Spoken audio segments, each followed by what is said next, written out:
সর্বপ্রথম প্রণাম জানাই পূর্ণব্রহ্ম শ্রী শ্রী হরিচাঁদ ঠাকুরের শ্রীপাদ পদ্মে, তৎপরে প্রণাম জানাই জগৎ লক্ষ্মী শান্তি মায়ের রাঙা পাই।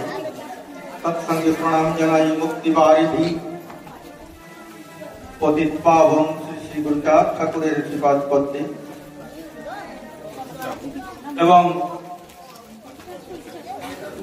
সবিশেষ প্রণাম জানাই আত্মা শক্তি মহামায়া সত্যভামা দেবীর শ্রীপাদ পদ্মে। প্রণাম জানাই এই আসরে উপস্থিত আজকে সমস্ত মাতৃজাতির শ্রীপাদে। প্রণাম জানাই সাধু গুরু বৈষ্ণব জ্ঞানী গুণী বিদগ্ধ পণ্ডিত সকলের শ্রীপাদে। যাই হোক, বড় সৌভাগ্য, অনেকদিন পরে একটু কর্মবিরতি পেয়েছি, তাই আপনাদের চরণধুলি নেওয়ার সুযোগ হয়েছে। কারণ অনেকেই জানেন যে আমি এখনো সরকারি কাজে আছি, দিন রাত এক হয়ে গেছে, খাবার সময় নেই, রেস্টের সময় নেই, তার ভিতর দিয়েও দায়িত্ব তোলানো লাগে। আসামা বারংবার বলেছে, কাকা ওই দিন যেন পাই। আসার মতো পরিবেশ ছিল না, তথাপিও 9টার পরের থেকে বারংবার 2 ঘন্টা লাগছে আমাকে অ্যাডজাস্টমেন্ট করতে। 11টার সময় ফাইনাল হয়েছে, না আমি যাবো পটলতে। 11:15 সকালবেলা দুটো খেয়ে সঙ্গে সঙ্গে বেরিয়ে পড়ছি। যাই হোক, আবার বাবাজি যে প্রসঙ্গটি দিয়েছে খুব ভালো, কারণ আমাদের যে ঠাকুরের যে ধর্মের যে মূল পীঠস্থান, মূল ভিত, যেটা যে ধর্ম গৃহীর উপরে নির্ভর করে, তাই এই ধর্মকে বলা হয়েছে গার্হস্থ্য প্রশস্ত ধর্ম। সমগ্র বিশ্ব সংসার যে জায়গার উপরে অবস্থান করে, যে জায়গা থেকে নারী পুরুষ বলেন, জ্ঞানী গুণী বলেন, সাধু সন্থ বলেন, ঈশ্বর বলেন, অবতার বলেন, ভগবান বলেন, সমস্ত জিনিসের উৎপত্তি বা উদ্গাটন স্থল বা সৃষ্টির জায়গা বললে চলে, সেই জায়গাটা হচ্ছে গার্হস্থ স্থানটি বা গৃহ। সেই গৃহের পরিসর কি? সেই গৃহে পিতা মাতা থাকে, ঠাকুরদা ঠাকুরমা থাকে, ছেলে মেয়ে থাকে, তৎসঙ্গে আপনার আত্মীয় স্বজন, তারাও একটা পরিবার করে আছে। এই প্রত্যেক পরিবার এই সমাজের জন্য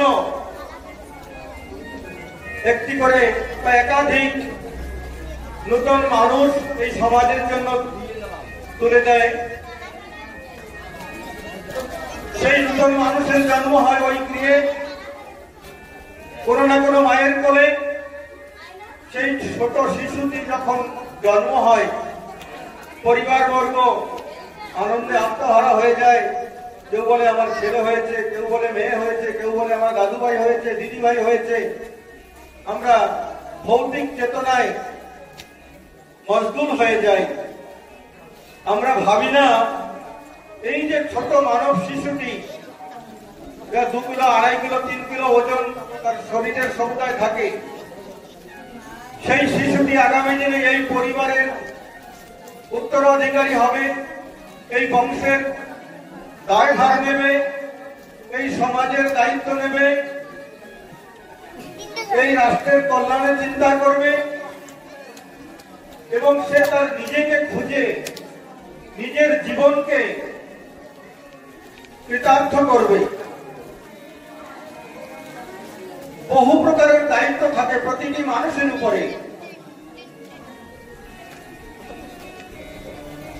একটা শিশুকে যদি আমরা তাকে শারীরিক ভাবে বিকশিত করতে না পারি, শারীরিক বিকাশে যদি বাধা হয়, তাহলে তার মানসিক বিকাশ বাধিত হয়। মানসিক বিকাশ যদি বাধিত হয়, তাহলে তার জীবনের প্রগতিও বাধিত হয়। জাপানে একটি প্রবাদ আছে, আপনারা যারা পড়ালেখা, যারা একটু গ্লোবালাইজেশন থটের বইগুলো যারা পড়েন বা শোনেন তারা জানে থাকবেন, সেখানে স্পেশালি মায়েদের যত্ন করা হয়। কারণ সেখানে বলা আছে, you give me a good mother, I will give you a good nation. আমাকে একটি ভালো মা দাও, আমি একটি ভালো নাগরিক দেবো তোমাকে। তো বাবাজি যে প্রসঙ্গ দিয়েছে, শিশুর যত্ন, how to care the child, শিশুর যত্ন কিভাবে নেব, কেন নেব, নেওয়ার উদ্দেশ্য কি।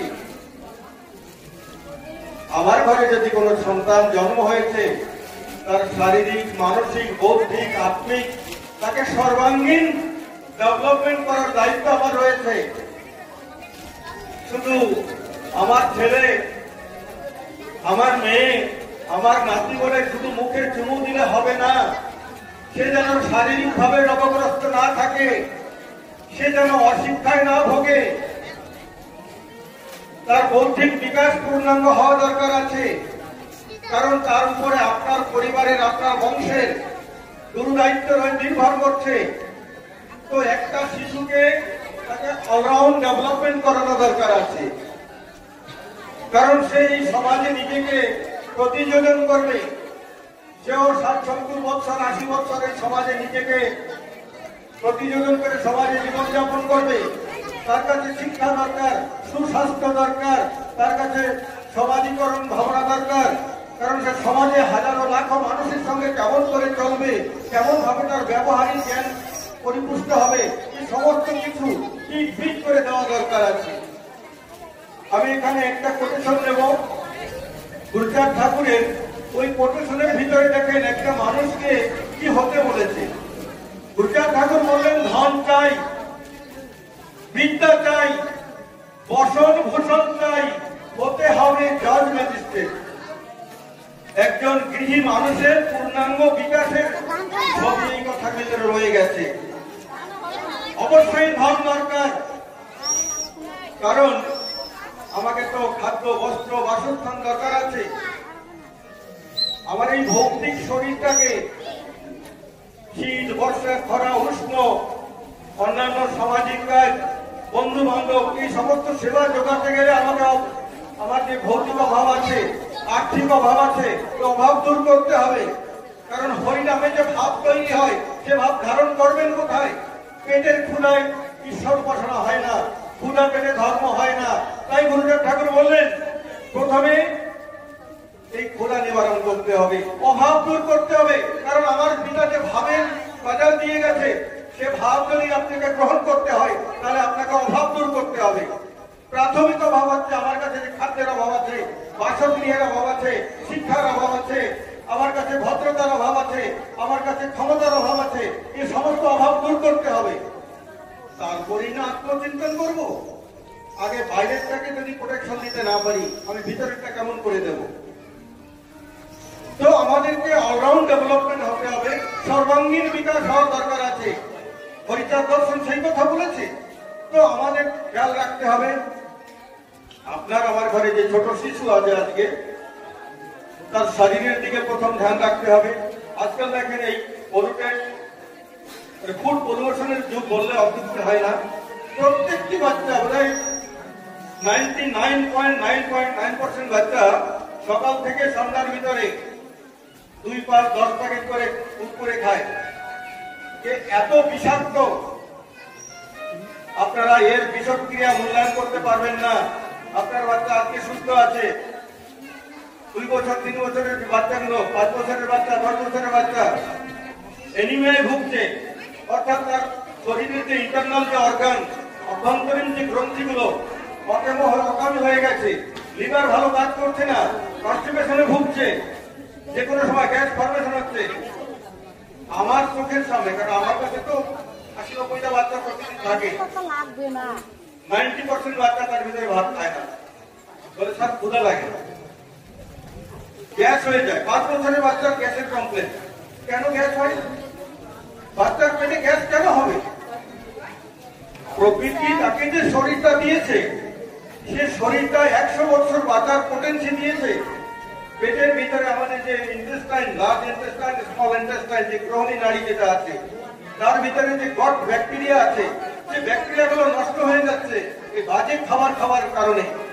তো আপনার শিশুর যে হেলথ, যে স্বাস্থ্য, সেটা নষ্ট হচ্ছে। ফার্স্টে তাকে হাইজেনিক ফুড দেওয়ার ব্যবস্থা করুন। স্বাস্থ্য উপযোগী খাদ্য খাচ্ছে কিনা, আনসাইন্টিফিক আনহাইজেনিক খাদ্য খাচ্ছে কি, সেটা নজর রাখুন। যদি নজর রাখছেন না, তাহলে আপনার শিশুর অকল্যাণ আপনি করছেন। কিন্তু আজকাল দেখবেন কোল্ড ড্রিঙ্কস মারাত্মক জিনিস। আপনারা কোল্ড ড্রিঙ্কসকে অ্যাভয়েড করুন, যেটা দিয়ে পায়খানা পরিষ্কার করা হয়। আমাদের সমাজ এখনো ওই কোল্ড ড্রিঙ্ককে আতিথ্য দেয়। আমার স্কুলে আমি বাচ্চাদের বারণ করি না, আমি বোতল কিনে আনি, আমি বাচ্চাদের সাথে নিয়ে নিজে ল্যাট্রিন সাফা করি। তো বাচ্চারা বলে, স্যার এত সুন্দর পরিষ্কার। আমি দেখ না তুই, তাহলে এই যদি ল্যাট্রিনের দাগ উঠে যায়, তাহলে পেটের ভিতরে কি হতে পারে? ওটার উপরে ফেলে দেখাই দিচ্ছে প্র্যাকটিক্যাল করে, ওর গায়ে পড়ার সঙ্গে সঙ্গে মারা যায়। তাহলে আমাদের পেটের ভিতরে যে গুড ব্যাকটেরিয়া আছে, যেটা আমাদের ডাইজেস্টিভ হজম ক্রিয়াকে সঠিক রাখে, খাদ্যের থেকে সারাংশ শরীরে যোগান দেয়, পোষণ তত্ত্বকে যোগায় বা খাদ্যটাকে শরীরের উপযোগী করে, সেই জিনিসগুলো মারা যায়। যার কারণে আমাদের হজম হয় না, গ্যাস হয়, কিডনি প্রবলেম হয়, হার্ট প্রবলেম হয়, লিভার প্রবলেম হয়, কনস্টিপেশন হয়। আমাদের যে আজকে আমরা রোগে ভুগছি, এই রোগের মূল কারণ আমরা 99% আমরা নিজেরা। আমাদের স্বাস্থ্য সচেতনতা নেই। তাই বোধহয় আমার ঠাকুর দিয়েছিলেন এই উদ্দণ্ড কীর্তন। এই অষ্টাঙ্গ যোগের এক চরম যোগের নিদর্শন হচ্ছে উদ্দণ্ড কীর্তন। এটা সাধারণ কথা নয়। হরিচার দর্শনের ভিতরে কুটে কুটে বিজ্ঞান ভর্তি হয়েছে, তাকে বুঝতে হবে। আমি যদি সুস্বাস্থ্যের অধিকারী হতে না পারলাম, আমি যদি স্বাস্থ্য সচেতনতা নেই আমার ভিতরে, আমার শিশুকে কি করে একজন ভালো নাগরিক করব, কি করে তার দীর্ঘায়ু কামনা করলে শুধু হবে না, তার উপযুক্ত খাদ্য, তার উপযুক্ত পোষণ, তার স্বাস্থ্য কেমন করে ভালো থাকবে। আজকে দেখেন প্রত্যেকটা মানুষ 30 বছর থেকে 30 বছর বয়স থেকে বিপি হয়ে যাচ্ছে। বলুন তো সেই মানুষটা কি করতে পারবে? হাই কোলেস্ট্রলে ভুগছে, লিভার প্রবলেমে ভুগছে, কিডনি প্রবলেমে ভুগছে। কেন? আমরা জানি না। আমার নিজের অকাল আমি নিজে ডেকে এনেছি। আমাকে বিজ্ঞান মনস্ক হতে হবে, আমাকে সুচিন্তিত ভাবে আমার খাদ্য, বস্ত্র, বাসস্থান সবকিছু সুন্দরভাবে আমাকে এগোতে হবে, তার ব্যবস্থা করতে হবে। আমি যদি অজ্ঞান থাকি, তো আমার পরিবার পরিজন অজ্ঞানতায় ভুগবে, সে অভাব আমাকে গ্রাস করবে। তো আমাদের শিশুকে শুধু স্কুলে নাম লেখালে শুধু তার শিক্ষা শেষ হবে না, তার একাডেমিক্যাল শিক্ষার সঙ্গে সঙ্গে তার শারীরিক যত্ন নিতে হবে। তার ভবিষ্যৎ গড়বার জন্য তার মানসিকতায় বড় স্বপ্ন দেখাতে হবে। কারণ আমাদের যে হিউম্যান ব্রেন, একটু ধ্যান দেবেন, আমাদের যে মস্তিষ্ক, আমার শিশুকে আজকে আমি যে স্বপ্ন দেখাবো, কালকে সেই স্বপ্ন সাকার করবে। আমরা স্বপ্ন দেখাতে শিখি নাই। আমাদের শিশুকে সমাজের সব থেকে উচ্চ পদস্থ জায়গার কথা বলতে হবে। তাকে ডাক্তার হতে হবে, ইঞ্জিনিয়ার হতে হবে, তাকে ম্যাজিস্ট্রেট হতে হবে, তাকে বিডিও হতে হবে, তহসিলদার হতে হবে। অ্যাডমিনিস্ট্রেশনের যে সব জায়গাগুলো, সেই জায়গায় অফিসার হলে কেমন ভাবে তার লাইফ স্টাইল হয় সেটা বুঝাতে হবে। তাকে অত্যন্ত ধনী হতে হবে। এই ভৌতিক অভাব দূর করতে হলে আগে ধন দরকার আছে। অর্থাৎ তবেই আমি একজন পূর্ণ গৃহী হব। কারণ গৃহীর উপরে এই জগৎ সংসারের সমস্ত দায়িত্ব ঠাকুর দিয়ে গেছেন, এবং এই গৃহে থেকে এই ভৌতিক অভাব দূর করার ভিতর দিয়ে ঈশ্বরীয় ভাব তার ভিতরে বিকশিত হবে। তাই বলেছে, গৃহেতে থাকিয়া যার হয় ভাবোদয়, সেই সে পরম সাধু জানিবে নিশ্চয়। যার ভৌতিক অভাব দূর হয় নাই, সে কেমন সাধু হবে? কি করে ভাবের উদয় হবে? তার মন তো প্রতি মুহূর্ত অভাবে পড়ে থাকছে, অভাবের যন্ত্রণায় সে ভর্তিভূত হচ্ছে। বাবার ওষুধ দিতে পারছে না, স্ত্রীর পোষণ দিতে পারছে না, বাচ্চার স্কুল ফিস দিতে পারছে না, স্কারসিটিতে ভুগছে সে। আমার এই ভৌতিক অভাব যখন দূর হয়ে যাবে, তখনই আমার দ্বারা ঈশ্বরের ভাবে আমি নিমগ্ন হতে পারবো। যাই হোক, আমাকে অনেকটা সময় দিয়েছেন, আর বাবাজিকেও ধন্যবাদ জানাই, তার সুস্বাস্থ্য কামনা করি। এবং আপনাদের সকলের শুভকামনা করে আমার বক্তব্য এখানে শেষ করছি। জয় জয় শান্তি হরিচাঁদ গুরুচাঁদ সত্য ভাব